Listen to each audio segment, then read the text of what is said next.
క్రీస్తునందు ప్రియమైన శుభవచనం దేవుని ప్రియులందరికీ యేసు క్రీస్తు నామములో మా హృదయపూర్వకమైన వందనాలు తెలియజేస్తున్నాం. ఈరోజు ఉదయం లేవగానే ఎలా లేచారు? ఆరోగ్యంగా ఉన్నారా? దిగులుతో లేచారా? సమస్యలతో లేచారా? చింతలతో లేచారా? మీ చింత యావత్తు ప్రభు మీద వేయండి. ఈరోజు ప్రభు మీ జీవితంలో గొప్ప కార్యం చేయబోతున్నాడు. మీ గురించి మేము ప్రార్థన చేస్తూ ఉన్నాం. మీ ఆరోగ్యాల గురించి, మీ కుటుంబాల గురించి, మీ పిల్లల భవిష్యత్తు గురించి, మీ వ్యాపారాల గురించి, మీ చేతుల కష్టార్జితం గురించి నిరంతరం ప్రార్థన చేస్తున్నామని దేవుని సన్నిధిలో తెలియపరుస్తూ ఉన్నాం. ఈరోజు శుభవచనం దేవుని వాక్యంలో నుంచి 56వ కీర్తన 4వ వచనం. దేవుని బట్టి నేను ఆయన వాక్యమును కీర్తించెదను, దేవుని యందు నమ్మిక ఉంచున్నాను, నేను భయపడను. ఈరోజు శుభవచనం నేను భయపడను. దేవుని బిడ్డలారా, ఈరోజు చాలామంది భయం గుప్పిట్లో ఉన్నారు. అప్పుడప్పుడు వార్తల్లో ఈ మాట చూస్తూ ఉంటాం. భయం గుప్పిట్లో మానవుడు, వరదల గుప్పిట్లో జాలరులని చూస్తూ ఉంటాం. మానవ జీవితం ఈరోజు భయం గుప్పిట్లో ఉందండి. చాలామంది భయపడుతూ ఉన్నారు. ప్రాముఖ్యంగా మానవ జీవితంలో 3 రకాలైన భయాలు మనం చూస్తాం. ఒకటి భవిష్యత్తును గురించిన భయం, రెండవది మరణ భయం, మూడవది ఓటమిని గురించిన భయం. 3 రకాలైన భయాలు ఈనాడు మానవ జీవితాన్ని భయంకరంగా పరిపాలన చేస్తున్నాయి. భవిష్యత్తు గురించి భయం. మానవుడికి ఒక భయం ఏంటంటే, రేపు నా భవిష్యత్తు ఏంటి, నా పిల్లల భవిష్యత్తు ఏంటి, భవిష్యత్తు గురించి భయపడుతూ ఉంటారు. అందుకని కొంతమంది పేపర్ వస్తే రాశి ఫలాలు వెతుకుతూ ఉంటారంట. మా రాశికి ఏం జరిగిద్ది, మా రాశిలో ఉన్నవారు ఎలా జీవిస్తారు, భయం గుప్పిట్లో ఉన్నారు. కొంతమంది మరణ భయంతో బాధపడుతూ ఉన్నారు. యేసు ప్రభువారు ఈ లోకానికి వచ్చింది మరణ భయములో ఉన్న మానవుని విడిపించి మరణ భయములో నుంచి నిత్య జీవానికి వారసులుగా చేయడానికి యేసు ప్రభువారు వచ్చారు. యేసు ప్రభు నమ్మిన వారు మరణానికి భయపడరు. పౌలు అంటాడు, ఓ మరణమా నీ ముల్లెక్కడా, ఓ మరణమా నీ విజయం ఎక్కడా? మరణపు ముళ్ళు పాపము సిలువలో విరిచివేయబడింది. మరణం గురించి మనం భయపడకూడదు. మూడోది ఓటమిని గురించిన భయం. ఒకప్పుడు ఓడిపోయానే, జీవితంలో ఓటమిని చూసేనే, పలానప్పుడు నా జీవితం ఓటమిలో నడిచిందే, ముందు ఎలా ఉంటుందో, ఓటమిని గురించిన భయం. యేసు ప్రభు నమ్మిన వారికి ప్రభు అత్యధిక విజయం ఇస్తాడు. క్రీస్తు ప్రేమ నుండి మనల్ని ఎడబాపు వాడెవడు? శ్రమ అయినా, కరువైనా, ఖడ్గమైనా వీటన్నిటిలో అత్యధిక విజయం ఉంది. కాబట్టి భయపడకూడదు. దావీదు కీర్తన అన్నాడు, నేను భయపడను. దావీదు భయపడకుండా ఉండటానికి 3 పనులు చేశాడు ఈ కీర్తనలో. ఆ 3 మనం కూడా చేస్తే ఏ విషయంలో మనం భయపడాల్సిన పని. ఒకటి, దావీదు భయపడకుండా ఉండటానికి దేవుని యందు నమ్మిక ఉంచెను. ఫస్ట్ దేవుని నమ్మాడు, అంతే. ప్రభు నమ్మాలి. అమెరికా దేశంలో డాలర్ మీద ఈ మాట ఉంటుంది, వి ట్రస్ట్ ఇన్ గాడ్. మేము దేవుని యందు నమ్మిక ఉంచాం. ప్రభు నమ్మాలి మనం.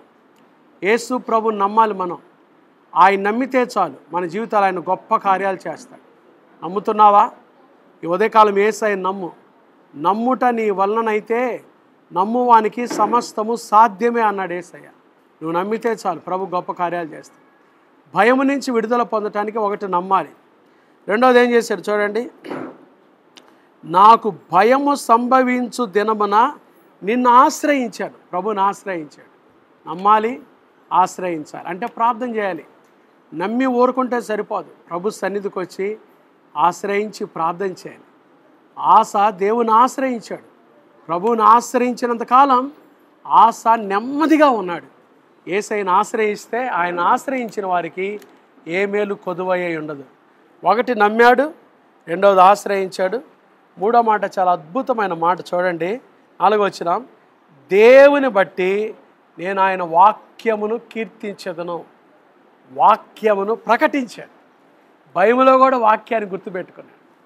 బైబిల్లో వాక్యాన్ని వదిలిపెట్టలా, వాక్యాన్ని కీర్తించాడు, వాక్యాన్ని ప్రకటించాడు. కీర్తించాడు అంటే వాక్యానుసారంగా జీవించాడు, ప్రకటించాడు. ఈ 3 మనం గుర్తుపెట్టుకోవాలి. భయం వచ్చిందా? ఈరోజు ఏదైనా భయంలో ఉన్నావా? ఒకటి, ఏం చేశాడు? నమ్మాడు. యేసు ప్రభుని నమ్మాలి. యేసు ప్రభు మన కొరకు ఈ లోకానికి వచ్చాడని, మన పాప నిమిత్తమై సిలువలో మరణించాడని, సమాధి చేయబడ్డాడని, మరణాన్ని జయించి తిరిగి లేచాడు. నమ్మాలి. నమ్మాడు, ఆశ్రయించాడు, ప్రార్థన చేశాడు. మూడోది వాక్యాన్ని కీర్తించాడు. దేవుని వాక్యాన్ని పట్టుకున్నాడు, వాక్యానుసారంగా నడిచాడు. ఈ 3 పనులు మనం చేస్తే ఎంత భయమైన ఈరోజు మీకు పటాపంచలు అయిపోద్ది. భయములన్నింటిలో నుంచి విడిపించే దేవుడు మనకున్నాడు. యేసుప్రభు దగ్గరికి రండి. నాకు భయము సంభవించిన దినమున నిన్ను ఆశ్రయించాను, నేను భయపడను, నరులు నాకేం చేస్తారు. ఒక మంచి పాట ఉంది. ప్రభువా నే నిన్ను నమ్మి నిన్నాశ్రయించినాను,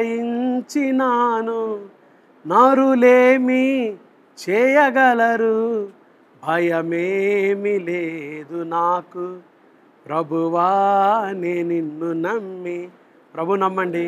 ఈరోజు మీ భయములన్నింటిలో నుంచి యేసయ్య మీకు విడుదల దయచేయునుగాక. ఆమేన్. ప్రార్థన చేసుకుందామా? మహాపరిశుద్ధుడు అయిన మా తండ్రి, దయగల దేవ, ప్రేమ స్వరూపి, మీకు స్తోత్రాలు.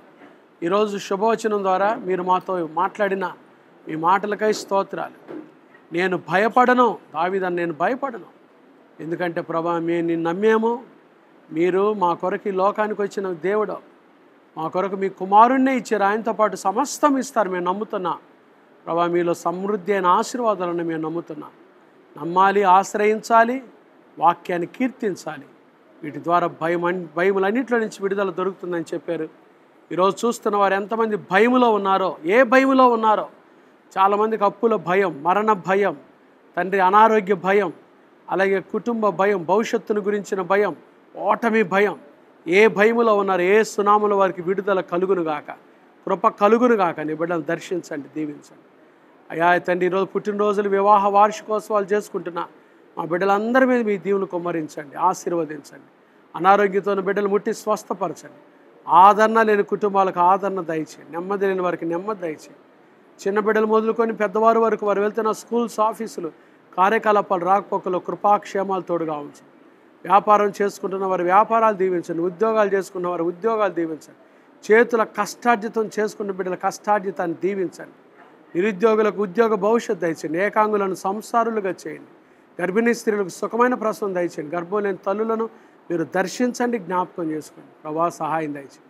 ఈ దిన జీవిత యాత్రలు ఎదుర్కొని పోయి ప్రతి శోధన, కీడు, దుష్టుడు, అపాయం తప్పించి క్షేమాన్ని దయచేయండి. ప్రయాణం చేస్తున్న ప్రయాణికులందరినీ జ్ఞాపకం చేసుకోండి. బస్సుల్లో వెళ్తున్న, ఆటోల్లో వెళ్తున్న, ట్రైన్లో వెళ్తున్న, విమానాల్లో వెళ్తున్న, కాలి నడకన వెళ్తున్న నీ బిడ్డలకు క్షేమం దయచేయండి. మా తండ్రి, మరి ప్రాముఖ్యంగా ప్రభా ఈ దినమంతట్లో మీరు మాకు తోడు కావండి. భయములన్నింటిలో నుంచి విడిపించే దేవుడు మీరు మా ముందున్నారని సత్యాన్ని గ్రహించి జీవించడానికి సహాయం దయచేయండి. హాస్పిటల్, ఐసీలు ఎంతమంది ఉన్నారో, అనారోగ్యంతో ఉన్నారు ఎంతమంది హాస్పిటల్లో ఉన్నారు, ఐసీలో ఉన్నారు.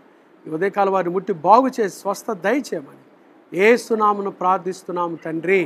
ఆమేన్. త్రియేక దేవుని ప్రేమ, కృప, సమాధానములు ఉదయకాలం ఆయన సన్నిధిలో ఈ శుభవచనం చూస్తున్న దేవుని ప్రియులందరికీ ఇప్పుడు ఎల్లప్పుడు, సిబిసి కుటుంబాలకు, సిబిసి పరిచర్లకు ప్రభు రాకడ పర్యంతం తోడైండును గాక. ఆమేన్. God bless you.